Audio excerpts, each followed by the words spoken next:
Okay, so this video involves me talking over another video. So I might have to improvise a bit, but let's try this out.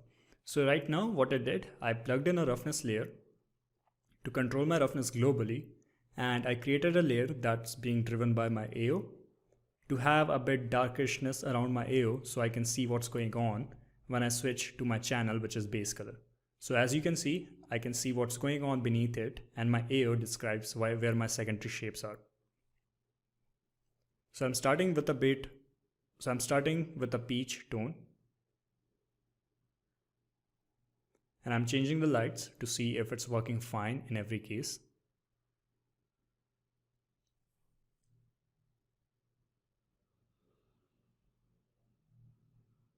Now I've just added in my translucency map or thickness map and using that to extract a mask so I can give a bit reddishness tone around the places that are thicker or where the subsurface should happen.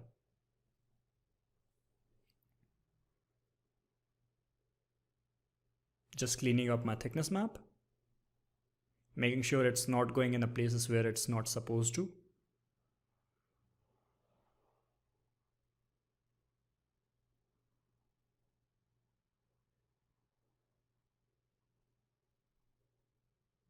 Cleaning a bit of my AO map because it was giving me extra detail than I wanted it to.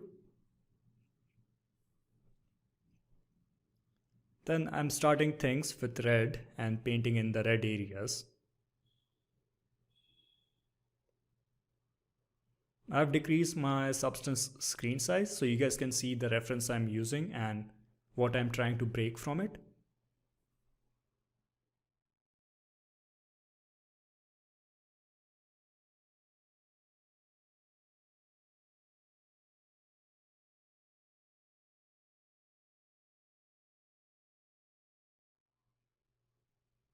Just painting in those areas using the cotton brush and the same technique that we discussed in the previous video.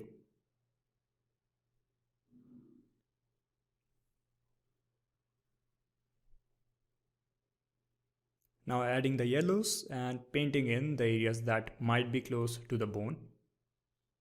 Sorry, not might, but are close to the bone.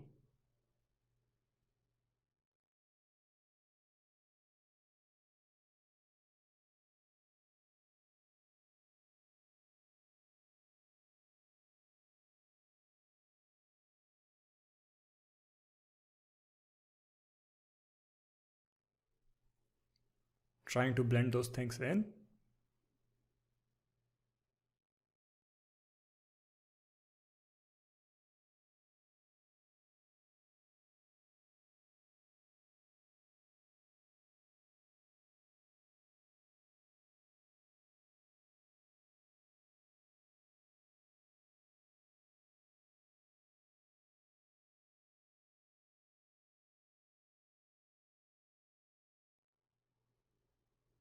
Adding one more layer to add more red, which will be a bit less intense than the one I added before, and trying to cover the most area I can.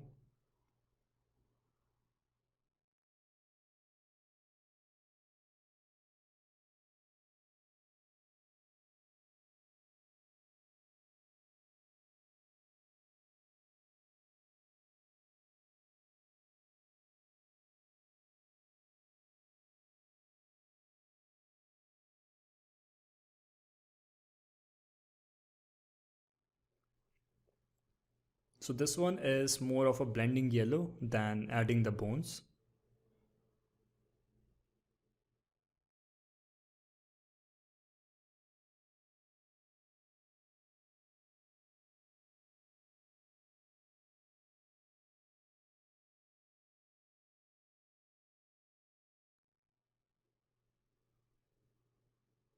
I'm just changing my lights to see if everything's working fine with different lighting situation. And I just changed a bit of my roughness.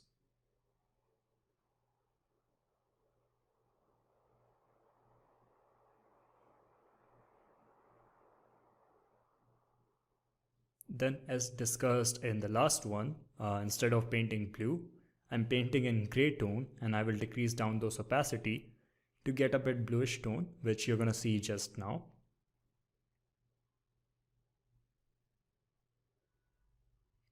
So for some reason I was painting that on the head as well instead of black, which I might change in future. So here's what it is.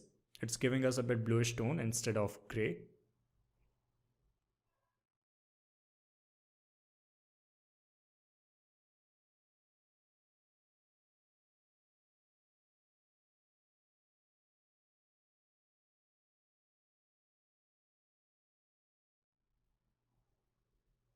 So I switched back to my texturing XYZ reference and tried to match those content.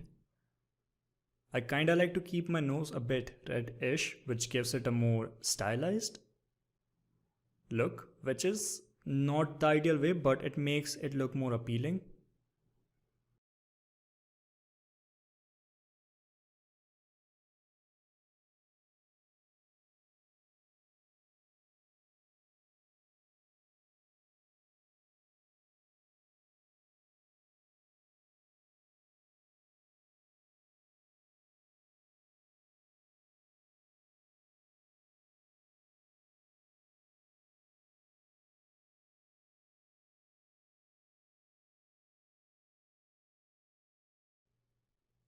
So now I'm going in and painting in the blue areas around the eyelid,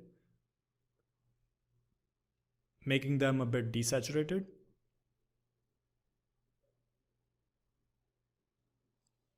Trying to do the same thing for the ear, which I did not did that well, so I got rid of that in future.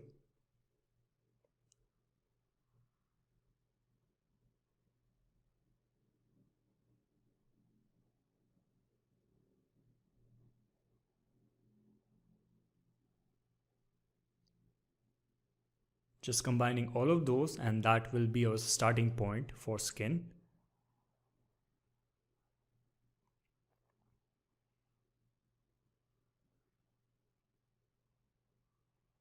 So adding red and trying to describe smaller areas than the bigger ones right now.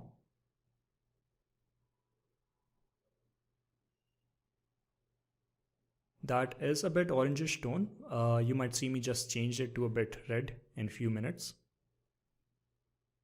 One more thing, you might see I'm naming my layers as numbers and grouping them in layers as well. I will be providing this scene to you guys so you can break it down and dissect it to figure out what I was doing and how I have done it to help you guys in your project.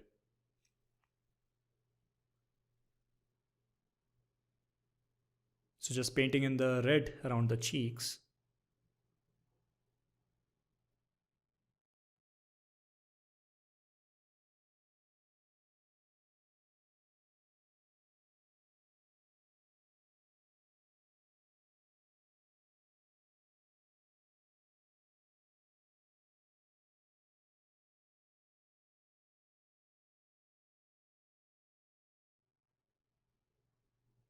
Then I went in and tried to blend in some of my yellows with red.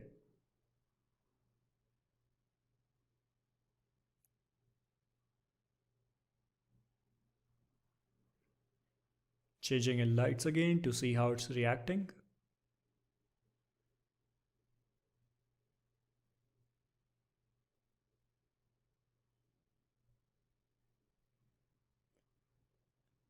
Adding the green tone for the stubble. So right now what I'm doing is making it more opaque so I can see where the border is, and then decreasing the opacity to have more natural feel.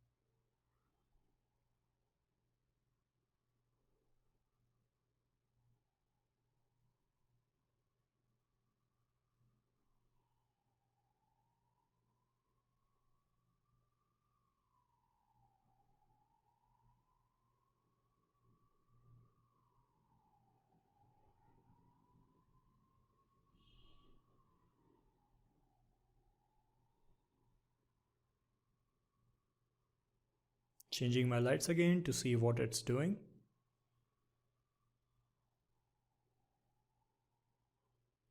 And then for some reason I thought maybe he might have a shaved head or something, so I was giving a bit green tone around his forehead,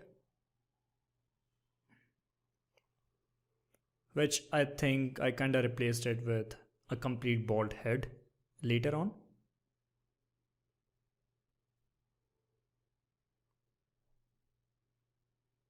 Even if a character is completely bald, I kinda like to have a bit gradient from the head, kind of framing your complete face. By that I mean the area around your eyes, nose and the mouth.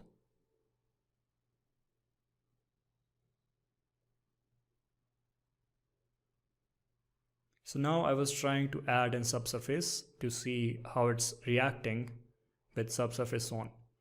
The subsurface in real time or sometimes in rendered ones also add a bit red tone to what your albedo is.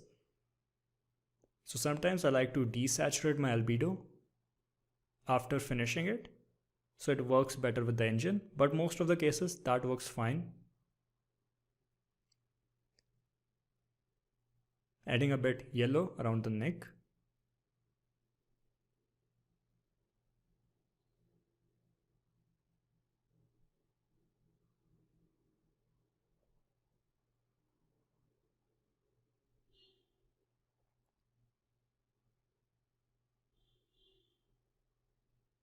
I did try to blur in my base layer, but I felt it was giving me too blurry or hand painted results, so I tried to go with more hand painting till it looked good. Adding ellipse is usually a challenge. You never know how it's going to turn out because most of the time it looks like it's being applied as a lipstick or something. So what I like to do is keep it a bit dark reddish and move on from a low opacity to a darker one. Sorry, from a low opacity to a brighter one.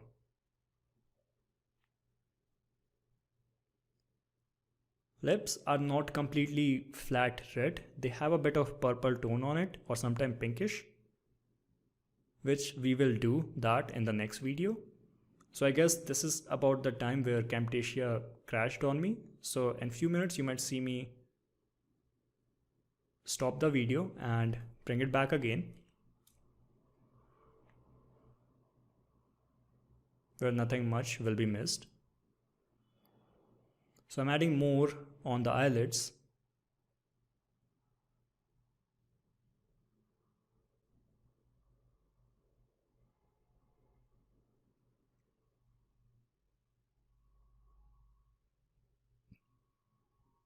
Just giving it more red.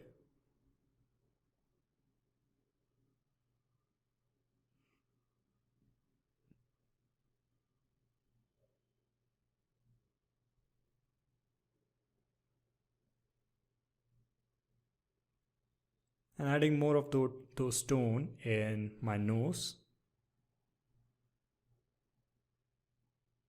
and around the cheeks.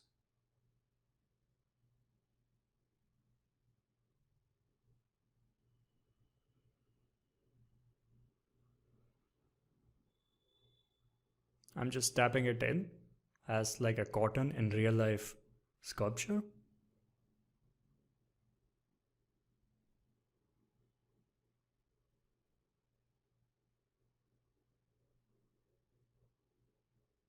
Alright, so this is around the time where things crashed, but don't worry, we lost nothing. So we are going to pick things back in the next video.